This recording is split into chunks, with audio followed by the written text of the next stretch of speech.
Welcome to this session. This session is a follow-on to the other two sessions involving my wife's glaucoma.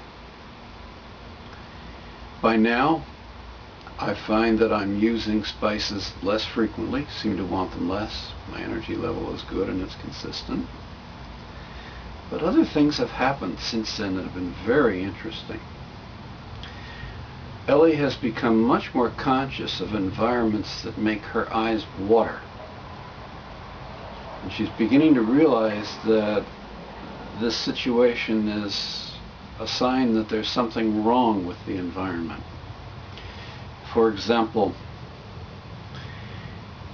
we love the jam sessions. These are local community meetings where a group of musicians and dancers and just people get together and we play our instruments. We're all amateurs. Dance to other people's music, listen to it. It's fun.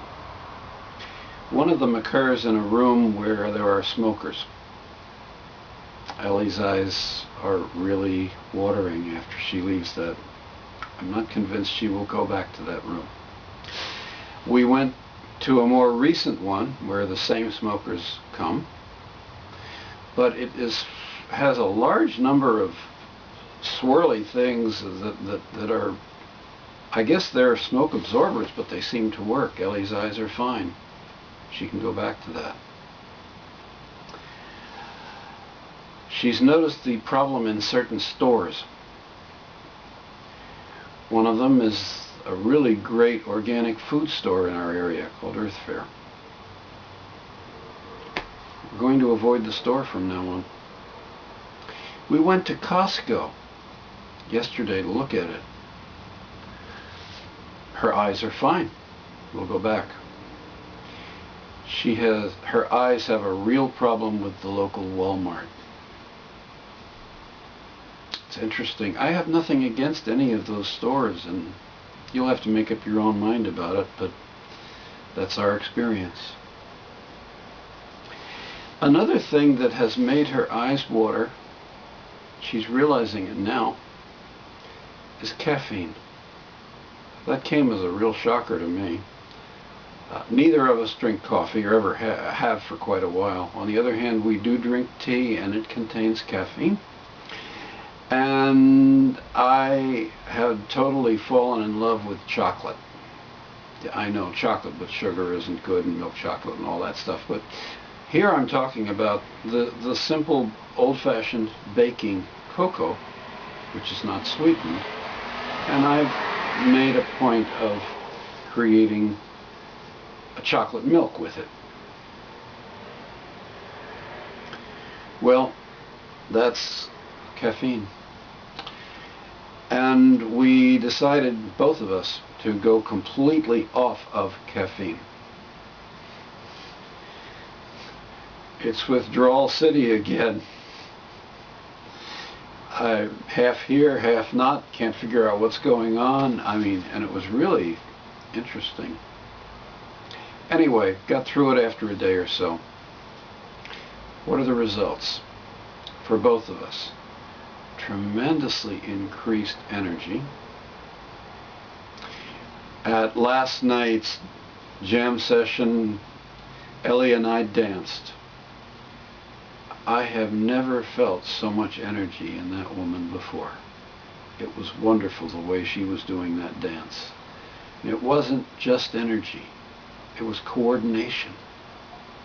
Much better, and a sense about herself. And I experienced it today on the tennis court. In my case, it's my right wrist. I've had carpal tunnel there for so many years, and while it's improving, it's also associated with the fact that this wrist has always been very unresponsive. That's my racket hand.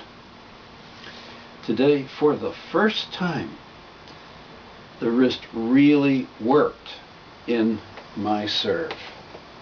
Serving that ball. The net result was a 20 to 30% improvement in the speed, and something that rather startled me. I was playing with some pretty good players, Not a single one of them returned any of my serves.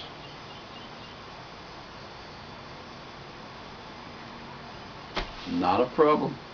Glad it's happening. And I think my strength test in my body suggests that this in fact is the result of going off of caffeine. Apparently, one of the results of it is not only better energy, but is better just communication throughout the body.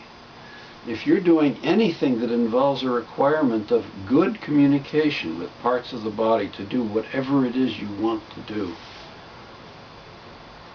my suggestion is completely eliminate caffeine. I've never said that before, but I believe it now. It really worked.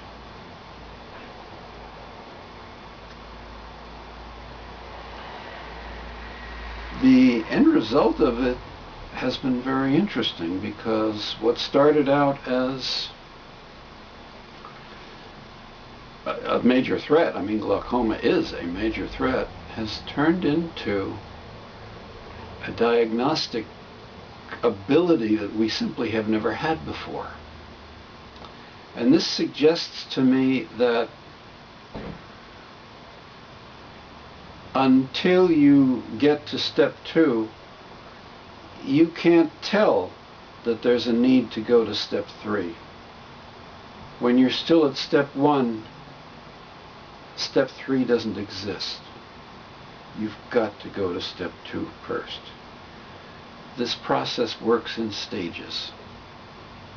Much as you would like to be totally cured and totally sensitive and totally knowing all of these things, it doesn't work that way, guys. First, you start where you are and move to the next step.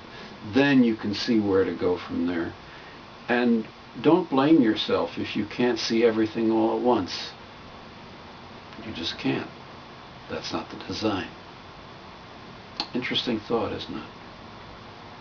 Thanks for being with me. We'll talk again. Bye now.